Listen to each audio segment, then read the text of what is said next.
Today, I have a fantastic and inspiring episode for you. It is one of resilience, determination, and faith. My guest is one of very few people who realized his childhood dream. In fact, did you know that only about 4% of the population actually achieved their childhood dream? I think that's crazy. I had no idea that was so low. But it's true. And he did so at the age of 18. This is a story about overcoming mental and physical struggles, uncovering your purpose, developing self-awareness, and knowing your worth. It's about trust, honesty, and happiness. It is a testament to the power of belief. And it's coming up next. Stay with me.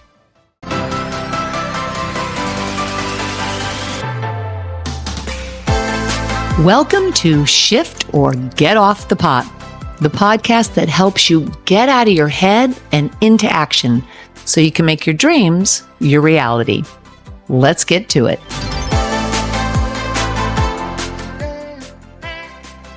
My guest today is among a select group of individuals who have fulfilled a childhood dream.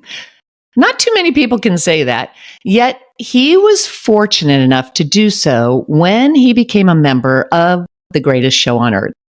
As a circus clown for Ringling Brothers, Barnum and Bailey, he entertained audiences worldwide. And after years of touring, he went on to portray the iconic Ronald McDonald. As you are about to find out, his story is a testament to resilience, authenticity, and the power of focus. He now inspires audiences as a transformational keynote speaker and author, and he focuses primarily on a performance mindset, personal development, and leadership. Please welcome Dustin Portillo. Hi. Hi.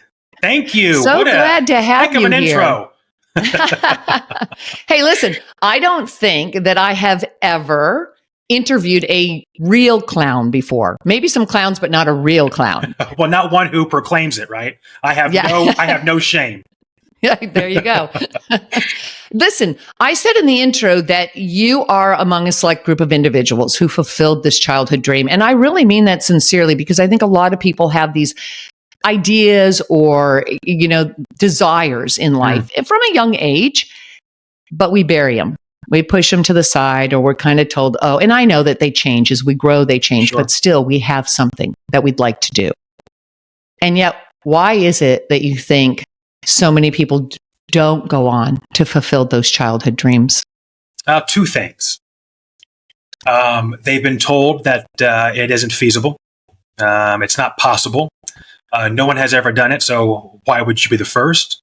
Or you've seen someone who has failed at it. And as kids, we're a little bit more open-minded to it, right? You are closer to God. You're closer to the universe, right? And then as we get older, we begin to kind of drift away from some of those dreams and aspirations as a kid because of those 2 points I just said. And then you just started to slip into the normal conventional careers, and those dreams begin to take a back seat.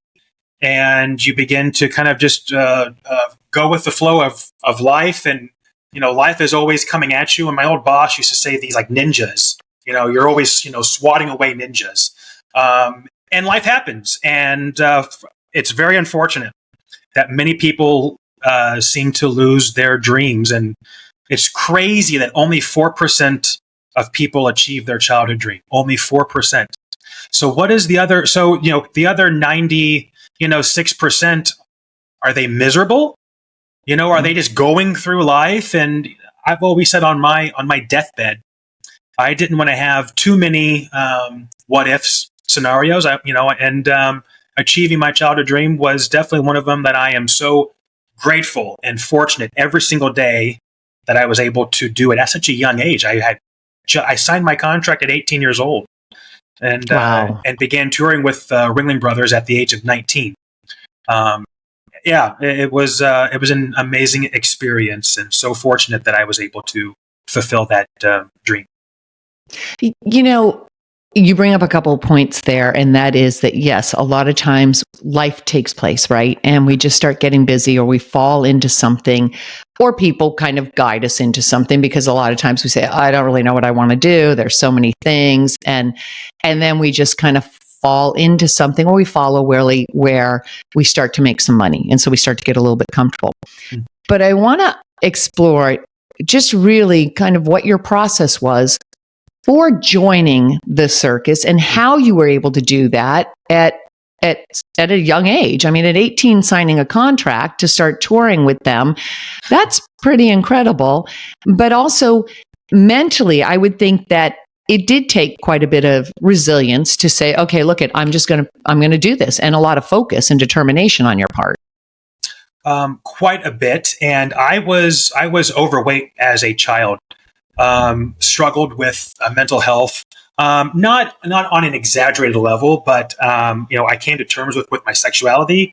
I was 300 pounds by the time I was 16 years old, and or I was 298, on my way to being 300 by my 17th birthday. And I went to a clown camp that was run by a former Ringling Brothers clown, and there I got to meet one of the 4 master clowns with Ringling Brothers. At that moment in time, he was in his 70s. He had already retired. He was decades, and I met him, and we corresponded afterwards. We sent letters back and forth because I had some questions about his resume, and he sent back a very nice letter. And there's one sentence in that letter that changed my life. And in that letter, there's a copy of it in my book, so you can read it. It says, first of all, you should lose some weight and get into good shape, because there's a lot of running in the circus and everyone else is in good shape. And at that moment in time, I knew that if I didn't do this, I would never achieve this goal in life. And, Kim, from the moment I was 4 years old up until I joined the circus, I had no other ambitions in life. I'm going to do this. This is what I'm doing. And there's no plan B or C. And so I knew that I needed to lose the weight. And 9 months later, after receiving that letter, I lost 127 pounds at 16 years old. And, oh my gosh. Whenever you're 16 and you have no cheerleaders, you have no one who is your personal board of directors who is saying, yeah, you can do this. Yeah, go, come on. And at 16, doing it by yourself. And 9 months later, I was committed to it, because I knew if I didn't lose the weight, there was not a chance in hell that I was going to be joining the greatest show on earth. And so from that moment on, everything changed. And I can attribute my success to many people and throughout the course of my life, but to him specifically. His name is Glenn Little. He's since passed away in 2010. But he changed the trajectory of my life and helped me realize, hey, you better get into good shape, because you're not going to make it. So you were blessed in a couple of ways with that. Yeah. I mean, look, you got the benefit of health and of losing that weight. That's an incredible amount of weight to lose. And it's such a young age. Well, and so fast in 9 months. Most people can't even get 50 pounds in a year, but a lifestyle change. It wasn't even a diet. It was a lifestyle change. I haven't had soda since 2004. I eat fried food every now and again, but the only fried food would be like chips from like a Mexican restaurant. We don't fix fried food here at our house. We get Hello Fresh to this day. We try and eat as best as we possibly can, and it has carried me. I'm 38, and I was 16, so I've kept the majority of the weight off, and it's fluctuated every now and again, but it has never even come close to being 298 pounds. But I built muscle, and we go to the gym every day and work out for 45 minutes. It is a real lifestyle change. It's a real lifestyle change. Certainly but is. I'm also very curious in this, part of this does have to do still with determination and singleness of mind and where you want to go. But at 16, how do you become that overweight? Is it just eating junk food? Is it more a protective mechanism? Again, coming to terms with my sexuality at such a young age. having suicidal thoughts. Mm. And my father, whenever I was young, I can't remember how old, but on my ninth, I was 9 years old. Wow. I don't really know how old I was, but on my ninth birthday, on my ninth birthday, they were giving my father his last rites. Oh. Now he is still around. He weighed 400 pounds, and he had pneumonia, and so not the best of influences right there. Right. And not that obesity runs rampant through my family, but again, I knew in the sixth grade that I was gay. I just knew it, and no one to turn to, no one to help me out.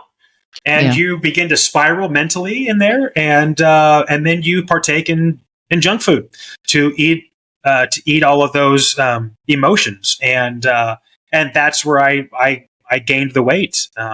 And then it doesn't help, of course, whenever your parents say, "Well, there's just a little bit left. You can have some more. Come on." And that just doesn't help. And so whenever you're already mentally spiraling out of control and no one knows it, that just adds more fuel to the fire. Well, and you're talking, gosh, almost 25 years ago. So, it was different back then as well. I mean, that doesn't seem that long ago, but it really was, and when you're talking about terms of sexuality and trying to come to terms with it and what and how others perceive you. So I can understand that, but that takes a lot of determination. And I think you're right. Sometimes you were mentioning that you don't have like a cheerleader or somebody in your camp just kind of going, okay, you can do this, you can do this. Obviously, you had yourself. You did have the clown that was helping everybody and kind of telling you, look, this is it. Yeah. It's either this or nothing else. Right. And it just does show, I think, that when you really are focused on something. When you're focused on something, you can achieve it. You can absolutely achieve it. But I think it comes down to really making a decision if that's what you want. And it sounds like you made that decision early on. As you said, there was no other option, no plan B. Correct. And I believe in the law of attraction, the universe, all of the high and mighty. And if you don't know what you want in life, how can the universe, God, whatever you pray to, how can he or she deliver it to you? If your mind is all over the place, how can it help you achieve what goal you want in life? And like I said, I was laser focused from 4 years old up until I was 18, until I joined the circus. This is what I'm doing, and I'm burning the bridge behind me. And there's a story that I heard hundreds and hundreds of years ago. Captain of a naval fleet was going into battle with another country. They landed on enemy territory, and he instructed his fleet to burn the ships. And he said, we are not getting off this island until we've conquered the enemy. And so I attribute that to burning the bridge behind you, and not faulting and going forward. And my old boss, from one of the companies I worked for, he would always say, damn the torpedoes, full speed ahead.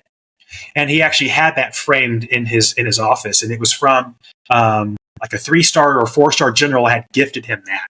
And he had that framed, and damn the torpedoes, full speed ahead. And you're going to hit a lot of headwind. You're going to have a lot of brick walls. You're going to have landmines, but you have to push through if that's what you truly want. And if your heart isn't in it, you're never going to achieve it. And I've had many of those, many setbacks in my life, but a lot of setups in the that have out trumped all of the rest of them. You mentioned just really having that clear idea of what you wanted. And I think that's why you're among a select group of individuals that go on to fulfill what they want in life. Because I think so often we don't know what we want, or we do, I think everybody knows what they want. I mean, I just do. I think that we all come in and we have something that's driving us forward. We have a really good sense of what it is. It might take on different forms, as you grow, but there's something core about us that is our gift that we can share with the world. But I think a lot of times we hide it and we bury it because, again, like you said early on, all these other things that come into play, maybe what we're told as a child, or maybe it's just the way people perceive what it is that we want to do. I know so many people that want to be an actor and that for years they were told, oh, you're never going to make any money. How are you going to do that? All that kind of stuff.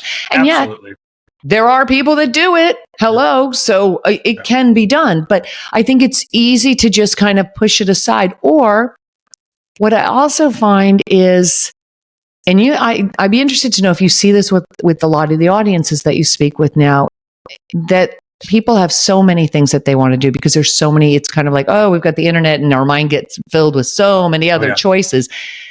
That's we start bouncing around and then we can't be focused.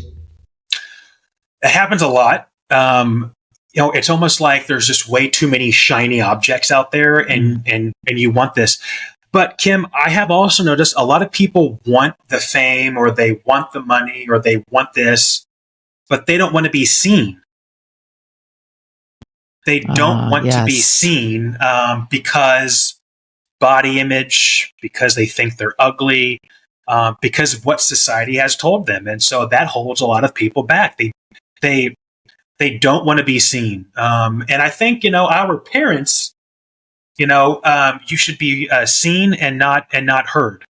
And, that is detrimental. And I think a lot of people, if you have people that you've grown up in a negative environment, that begins to become your story in your life. And then you're just consumed and there's too many, shiny objects. And then you just give up and you're like, oh, I don't really know what to do. I don't even know what path to go down. So here I am. And you see that time and time again with generational trauma, poverty, racism, homophobia. It's a learned behavior. Someone has told you something and now you take that story and you create your own narrative and then you go down your own path. So we have to stop giving people their own story and let them create their own story. Let them create their own path and let them see the value and the worth and the importance that they bring. Because everybody on earth, I don't care what role you have within an organization. I don't care how much money you make. I don't care what level within the organization. You can have a difference and you can have a massive impact within an organization. But first of all, you have to know your worth and value and the importance that you bring. And then you're able to, as I say, change lives across the counter. That's a great point, knowing your worth and value, because I think you're absolutely right on that what I have found is that many people, especially as they get a little bit older, they diminish their value. And they do pull back, and because they're so concerned about what other people will say, what other people will think. I remember when I started my business, I had a lot of people saying things that were supportive or said they were supportive, but it was a lot of, how are you going to do that? How are you going to go out on the internet? You need to have a lot of clients. Do you have the money? Do you blah, blah, blah, all that kind of stuff. And granted, I was inviting that because it was already part of my own mind. It was the questions that I was already dealing with, and so you like attracts like. I was inviting that kind of stuff, but it was for me to look at. Yes. It was for me to look at and say, oh, what am I going to do with this? Right. You are so right. It is an energetic, attractive vibration that you are putting out. If you think that you are a real piece, you begin to attract situations and people into your life who are affirming what you already believe about yourself. And not that you've told them, right? But we all put out this vibration, whether it's a high vibration or a low vibration. Like attracts like, birds of a feather flock together. Those old, phrases are so true. Surround yourself with people. I call them my personal board of directors, as I had mentioned earlier. My personal board of directors are people who believe in me, who know my worth, know my value, and are a lot smarter than me. Because if I'm the smartest person in the room, I got a big problem, and I should probably be figuring out and getting some new friends. So don't be the smartest person. Surround yourself with a positive environment where you want the best for them and they want the best for you. It isn't a one-way street. Dancing takes two people. Find those people who have your best interest and you want the best for them. And I'm telling you, you can go far. But it starts with a positive mindset. Everything on earth is a mindset. Mm-hmm. And if you have a really bad mindset, that's when you start to doubt yourself. You start to doubt your life. You start to doubt literally everything that is going on. Does God hate me? Does the universe hate me? No. You hate yourself. And that spills over into every relationship, every career that you have. It just takes a small domino, and then the ripple effect is positive or negative is catastrophic. Yeah, that's just it, the ripple effect. It starts to take hold and it just continues and you start to spiral. And it's the opposite too, is when you do start to get some wins, wow, that momentum can take over too. So it's staying on course with that. But I also think that, like you were saying, surrounding yourself with people that are smarter than you, that are maybe further along than you, and being willing to listen to them. And I think that's a big part of this, because I think it's easy to let the ego get in the way and to kind of go, oh, I already know this. I don't want to sit in this meeting. I already got this, because our minds are, I got to get this done today. We're busy. I got to pick up the kids. I got to go to here. I got to do this. I got to get ready for that party. All those other things come into play. And I think if we could learn how to, well, we can, but it's a matter of practicing it, centering ourselves, right? And like what you're saying is just being able to come back to, in a sense, center and know what you want. And that starts with, it really starts with believing in yourself. And I think that's where a big part of the issue is. It's not believing enough in our own self and our own value. And it's something that I think it would be great if that was taught at a very young age and part of the core curriculum at school. It was just, there is a personal development class, sorry, but that is mandatory. Yeah. Well, it's so interesting because I have always been fascinated about, and this is very similar to what you just now said. Where do certain brands begin to get misaligned with their customers and even their employee base, and they begin to attract employees into their organization that don't believe in themselves, that have a bad mindset. And I'm not going to name brands, but you and I could probably, just off the top of our head, just throw out probably 5 to 10 brands where, they begin to attract a certain clientele and a certain people. It's a mindset, cultural mindset. The mindset of the organization is they don't believe in themselves. So therefore, whenever they're onboarding people, I don't believe in the word training, because training, and this goes back to my performing days, you train an animal, you educate a human being. And if we began to take these words and, I'm going to educate you how to do X, Y, and Z. I'm not training you. I'm not blowing a whistle and then you're going to stand up on your hind legs. No. We're going to educate you. So if companies begin to use different verbiage, they will begin to attract a certain kind of person who believes in themselves. But it's physically impossible to show up to work and pour love and passion across the counter to your customers if you don't believe in yourself, if you think you are a horrible individual, if you think your life sucks, if you think the work sucks, if you think the customers suck, if you think your coworkers suck. It's physically impossible to show up and welcome the guest into your world, because you will then begin to spew that hate across the counter. And that's where you get these situations that go viral on YouTube. It starts with one vile individual, one bad word, and it just spills over. So if we begin to believe in ourselves and begin to take our convictions of who we are and the worth and value into the workplace, because years ago, we're going to separate private, personal life from, professional. Well, that doesn't happen anymore. Now it all spills over.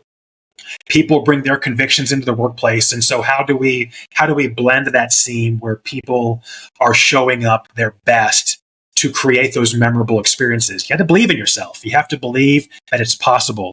And whenever you believe in yourself, then that's where the magic truly happens. Well said. Very well said. And 2 points that I want to touch on that you just brought up. One was words, because the power of words are so incredibly important. And I think a lot of times we just overlook that. Like, how often do we say just simple things that, it's such a gray day today. It's so dreary out. And it's like all of a sudden your energy starts to drop, or, oh man, I have to be here until 6:00 tonight. I got to get this done. It's like, just flipping the script on that a little bit. And, hey, I get to get this done today, and maybe I can get this done by X amount of, this hour or whatever. But just looking at the words that we use, I'm so tired today. Oh my gosh, I wish I had more energy. It's like, you can change that. We know that we can change that because we know how powerful words, not everybody knows how powerful words are, but the fact is words are incredibly powerful. In the beginning was the word, right? So if you want to go back to that, it's like, come on. We know that words have the power to create because, as you were talking about earlier, they do carry an energy with them, and that energy affects us as energetic beings. But also when you're talking about the culture of a company, that really starts from the top down. And that belief has to start with that whole top level of the team in that company. Yes. But, there's also something else that not too many people have ever heard of this before. And, my performing days and then going into the corporate world, I had a different lens, right? My performance always came from an authentic place. Like I've said before, I always believe that anyone at any level within any organization can do great things. But when we hear the top 15% of an organization, our minds immediately go to, the C-suite executive, the ones that are making the six figures and driving the Bentleys and going on lavish vacations and, blah, blah, blah. From my travels as Ronald McDonald and going to hundreds upon hundreds of McDonald's and coming across thousands of McDonald's workers, and then going into the franchise, non-performing as an executive, I can tell you that the top 15% of an organization is not made up of the C-suite executives. The top 15% of a damn good organization is made up of people who know their worth and their value, and they're at every level. It's the person cleaning the lobbies who creates those memorable experiences. It's the person who is in a manager role. It's the person at a vice president role. It could be the C-suite executive. It isn't just because you're making X amount of money or because you have this title. The 15% of that organization are throughout every level of the organization, and it's comprised of people who know their value and their worth. And they show up every day with what I call this Showtime Mindset, where you are performing for your guests, authentically performing. And how do you get the remaining 85% on board with the other 15%? Well, peer-to-peer interaction helps, and to show, hey, if Maria, the 63-year-old woman who's cleaning the lobby, shows up, takes her garbage bag of her personal life, leaves it in her car, not physically, right? But is putting her personal life aside, because we all are going through a storm at some point in our lives. We're either in a storm, we're coming into a storm, or we're going out of a storm. There's three phases. You're either going into one, you're in one, or you're coming out of one. And so how do you get into that Showtime mindset of leaving it behind and focusing on the customer? Well, the 15% know how to do that. The remaining 85% don't. So let's begin to attract them and pull them in, that you can do this. It isn't just for the elite. It isn't for someone making $700,000 a year. You making $14 an hour can do this. you get noticed, and then you move up. So you start here and then you slowly build to the creme de la creme, whatever that is, whatever success that you see is success. Most people see it as money, car, title, the power. Anyone can, do it, but you have to believe in yourself. That's where it truly starts. Yeah. I love the Showtime mindset.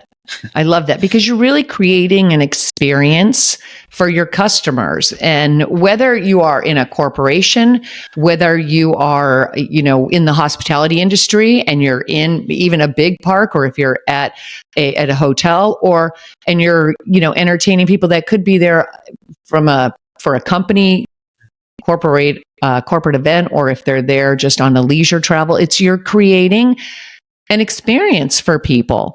And even if you're an entrepreneur and you're looking at, your clients, or even if you have coaching clients, it's still about kind of setting the stage, if you will, Yes. and allowing people to really, you're helping to elevate people and elevate their experience as well. So I love the Showtime mindset.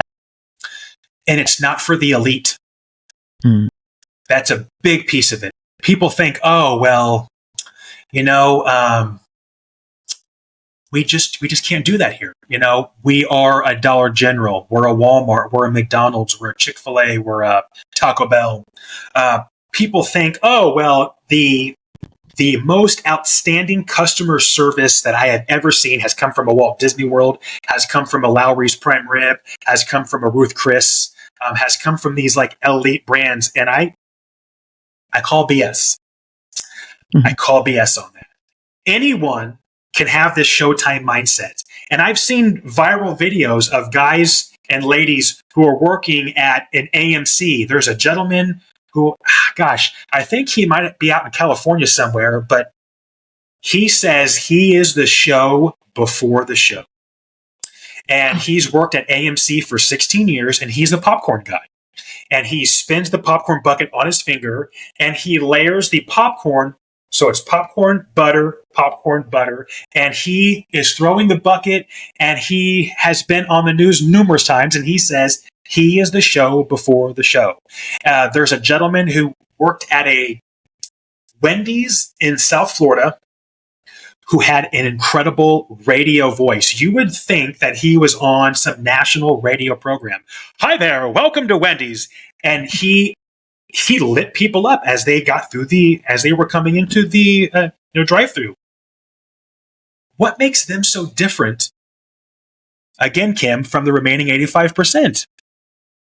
They know who they are, and they show up every single day, and they know that they're adding value to the experience. It isn't about the minimum wage that they're making, or, oh, you just work at AMC, or, oh, you're just a drive-through guy over at Wendy's. It's not about that. To them, that doesn't matter. Yeah. How am I creating an experience for my customers at a Wendy's, for God's sake, at an AMC? It isn't for the elite. Yeah. It's blossoming where you are. And even though you may have ambitions that are beyond where you might be right now, it's saying, okay, what can I do in this present moment, and knowing who you are. That's exactly it. What you just said, knowing who you are, because maybe you do have a great voice, but you haven't gotten into radio yet. Maybe that is your goal. Maybe it's like, hey, I want to be a podcaster, or I want to do this, or I want to be, a voiceover artist. Okay, great. But in the meantime, if you're blossoming where you are, okay, great. You have no idea. This goes to law of attraction. You have no idea where that can lead you. And then again, there's other people that this is it for them. That this is where they want to be. They want to just be there spinning okay, great. It's not that you have to. I think I just want to be very clear in that it doesn't mean you have to have these goals that are so big and beyond where you might be now. It's a matter of saying, look, you just need to know who you are and be true to who you are. And so I love that. I love those stories. And I was thinking, when you were talking about that, I was thinking about a hotel that we used to go to when my daughter was at U of A, and we would go down, and it was this little tiny budget hotel because everything near campus would be taken. Like if you didn't reserve 6-7 months in advance, and we never really knew which kids could be there, who's going to get there, So it was like last minute. But I'm telling you, the level of service and how nice they were when we walked in, you would think we were at a 5-star resort because it was just the way that they treated us. And it was a simple thing. It was like, would you like a bottle of water? Okay, that's not expensive, but it's like, hey, thanks so much. We're in Tucson. It's hot. And just little things like that. And it was just noticing the difference and greeting people because you got the feeling that they wanted to be there and they enjoyed what they did. Whether or not they wanted to go on and maybe manage a hotel that was a 5-star Ritz-Carlton or something, great. But if you can blossom where you are, it makes such a big difference. And I love those stories because you're right. You're absolutely right. It's just, it all comes back to truly knowing yourself. Right.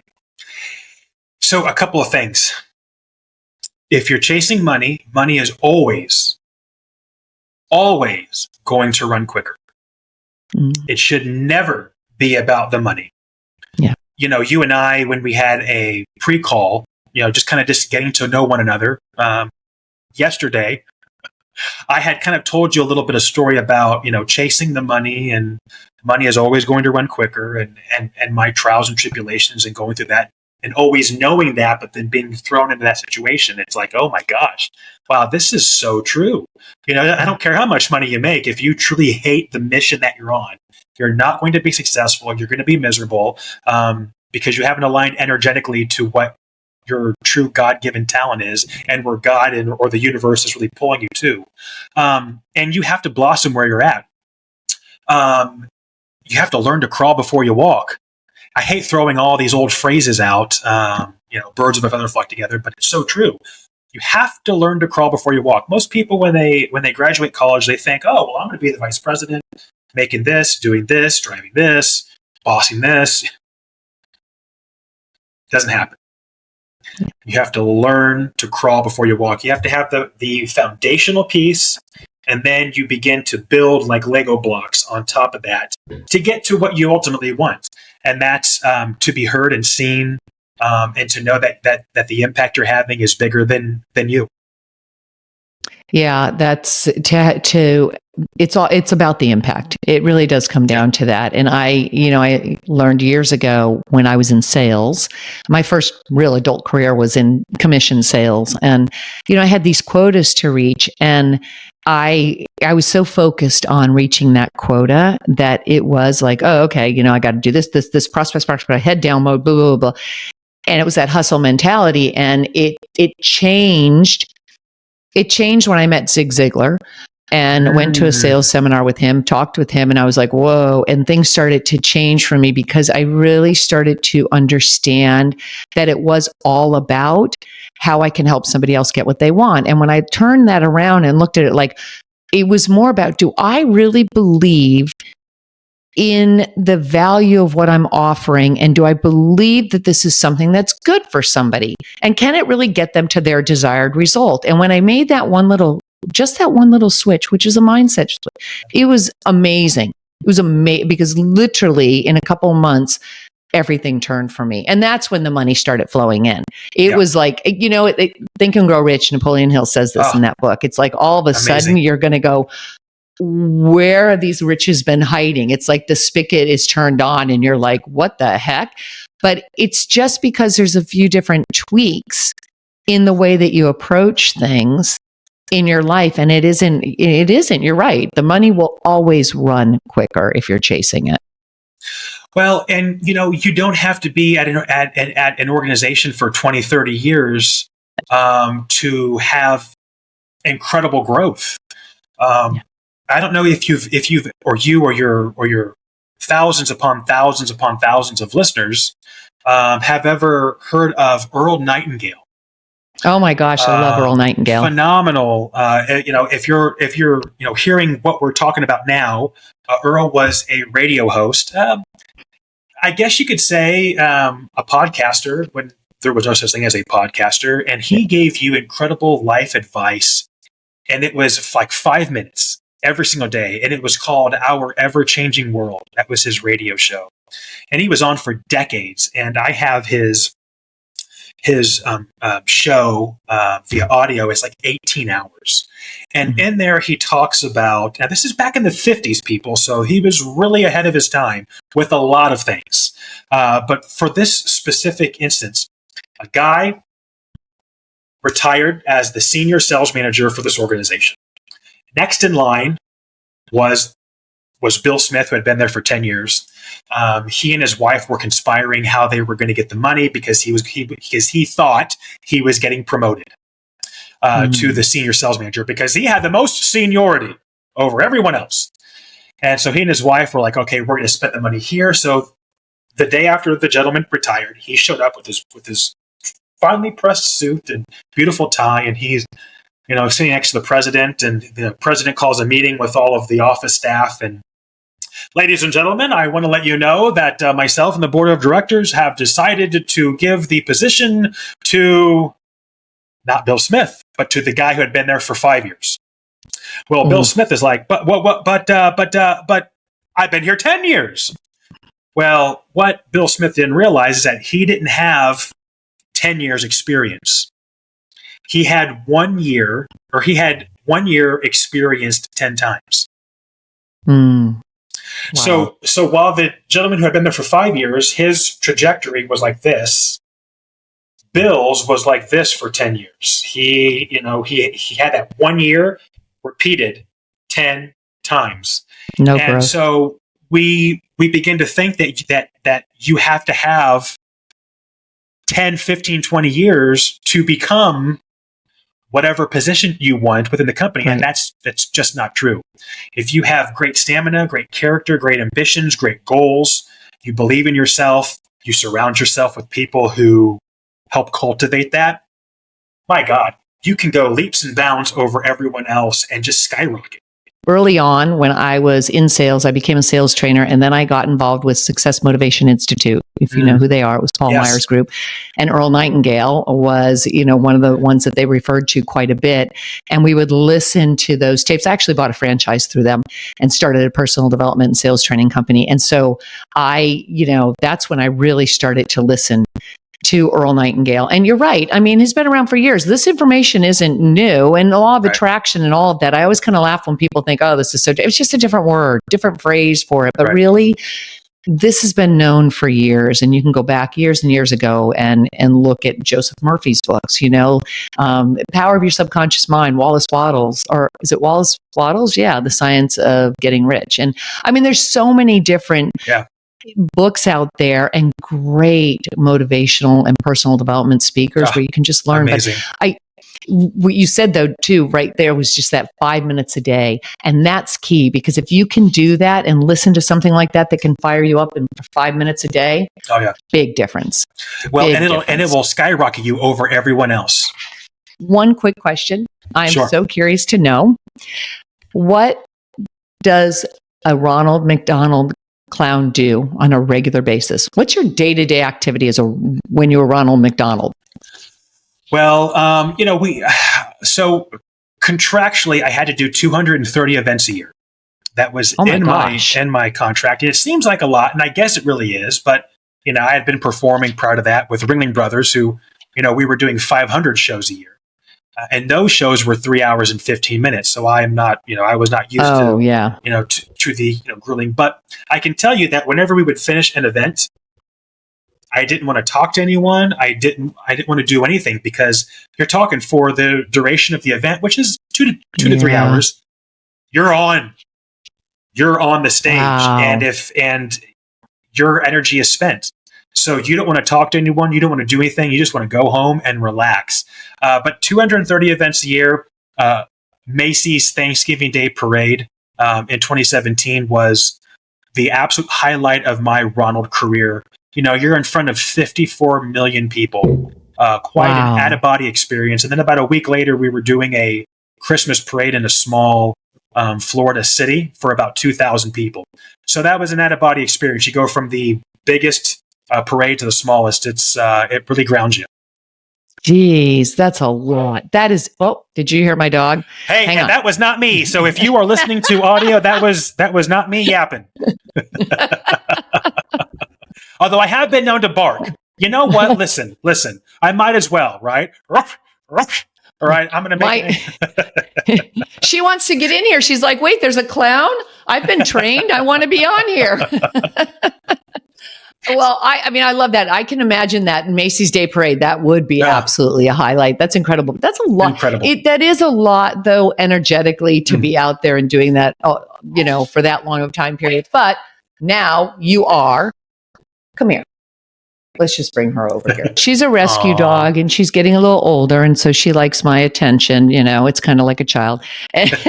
But you know what? What's interesting is that even though you've done that many appearances as Ronald McDonald and obviously done touring for years with the circus and spent that much energy, that now you are channeling all of that into being a keynote speaker and helping so many other people as well, which that's probably because the energetic, I'm sure you're just like, I'm feeding off that energy still, from that audience and giving it back as well with all the information and transformation you can share with them.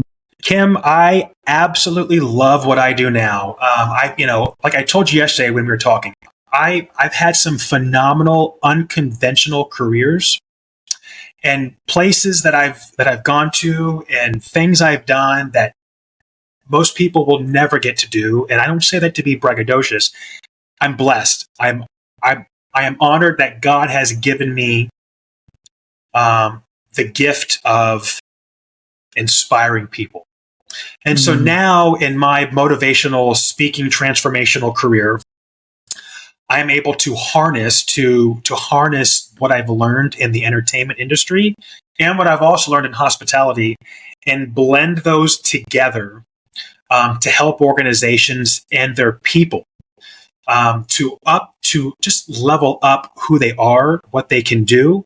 Again, it isn't for the elite in the hospitality world. It's for anyone out there. It's for any brand.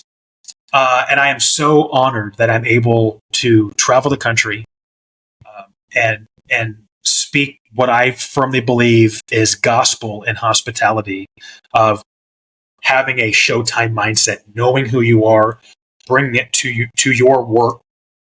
It shouldn't be work. It should be your mission in life. And when you align with that energetically, no one can stop you.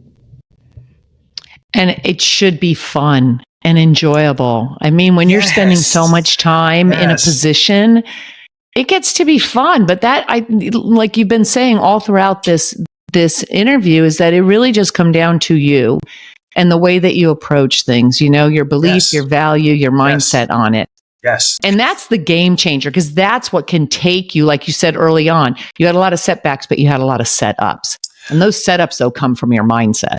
Well, absolutely. And I want to tell all of your listeners that there's one thing that I found that will turn, and this sounds so corny, that will turn that frown upside down. One key point that I want to make before we wrap this up, and that is the power of the nose. I keep one of these with me at all times. I truly do. It's either in the car or in my pocket. And I keep one of these, and I have a whole bucket filled in our clown room. That's all of our memorabilia, our props and costumes from our 7 years spent on Ringling. But I carry this with me, and if you're having a bad day, I'm telling you, it's damn near impossible whenever you put this on not to smile and look at yourself. Take out your phone and take a selfie and realize that you're taking life way too seriously. In the grand scheme of life, you're taking it way too seriously. So I highly suggest for all your listeners, go to Amazon and for a couple of bucks, get a pack of 4 or 6 or whatever it is and keep them with you. And this has shifted my mindset so many times from doom and gloom to sunshine and flowers. And it sounds so kindergarten, but this is not a kindergarten principle. This is something that has worked for me and I know will work for your audience. Yeah. Carry these around with you, and I guarantee you, turn that frown upside down. See, it's even like making you laugh. It does. It changes everything, though. It does. Absolutely, it does. I mean, especially coming from a clown, but you're giving yourself a mental cue. Absolutely. It's like, look, let's just have some fun, laugh a little bit in life. I love that. I absolutely love that. Well, also, you have a book out. And you had focus on that red nose. Yeah. Well, so weirdly enough, I got the book here. It's called It's Okay to Be an Idiot. And really, quickly, when I got my executive position in hospitality for a large McDonald's franchise, for about the first year, I was super lost. I didn't know what I wanted. I didn't know who I was because, again, all these years performing, you're hiding behind clown makeup, wigs, shoes, costumes. Yeah. And this was the first time that I was actually me going out and being the executive in community relations. You're bridging the gap from our 4,200 people to the Tampa Bay community. I didn't know who I was, how to serve. And so I was at a business lunch meeting, and the gentleman was asking me a bunch of questions. Well, how did you transition from entertainment into hospitality and this and that? And then, Kim, I don't know, something clicked. I know I looked like a deer in the headlights to him. I just stopped and froze. And he goes, "Are you okay?" And I said, "Excuse me, I'm going to go to the restroom." I didn't have to go, but I'm walking towards the restroom, and I turn around and I see him grabbing his phone. And he's like, "I don't know what the hell just happened." I go into the restroom and I text myself one word: idiot. And at that moment in time, I had realized, oh my gosh, like there's these 5 principles that have always kind of guided me from young Dustin Portillo at 4 years old to now working hospitality and now as a speaker. Imagine your potential, dream big, ignite your inner fire, own your originality, and give things. And if you follow those 5 principles, I don't care who you are. I don't care what you do, how much money you make, you can be successful. But you have to be the idiot. You have to become the idiot. And as I say, I want you to be the only idiot in the room. Because whenever you become the idiot, no one can stop you. You can do anything. I love that. I love that acronym for that. And it is true. It's you're letting go of all the pretense. You're letting go of the ego, and you're just showing up as you are. But that in and of itself must have been difficult for you after years of putting on all that makeup and hiding, in a sense, behind or being a different identity, in a sense, when you became a clown. And then all of a sudden now it's off, and I've got to, I think that would be like, whoa, okay, I can understand that. Like, who am I now? It's an identity crisis. It really is. You pull out your wallet and you look at your driver's license. You're like, who the hell is that? Because you're looking in like mirror and you see a clown or Ronald McDonald, and then you look at this, you're like, I don't know who I am. But it's almost like Jason Bourne. If you've ever seen any of like Bourne movies, he doesn't know who he is.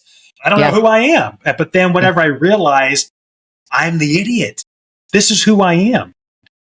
And in the book, I talk about the lessons I learned in the center ring of the greatest show on earth and how I have applied those into the hospitality world.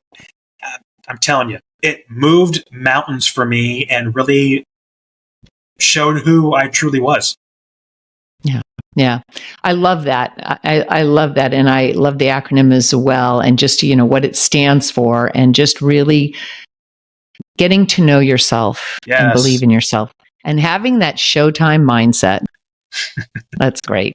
Dustin, thank you so much. Thanks for being here today and being part of this and sharing your story, and not just the story of, what it was like, obviously, to be a circus clown and some of the things that you went through, and as Ronald McDonald, but just understanding what it takes to truly know yourself, believe in yourself, and have that power of focus and truly trust yourself as well. I really appreciate you being here today.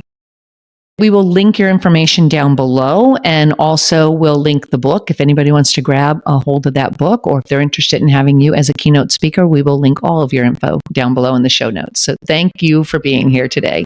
Kim, thank you. And thank you for all your incredible listeners. And I hope you all have a fantastic day. And Kim, you are a true treasure. Thank you.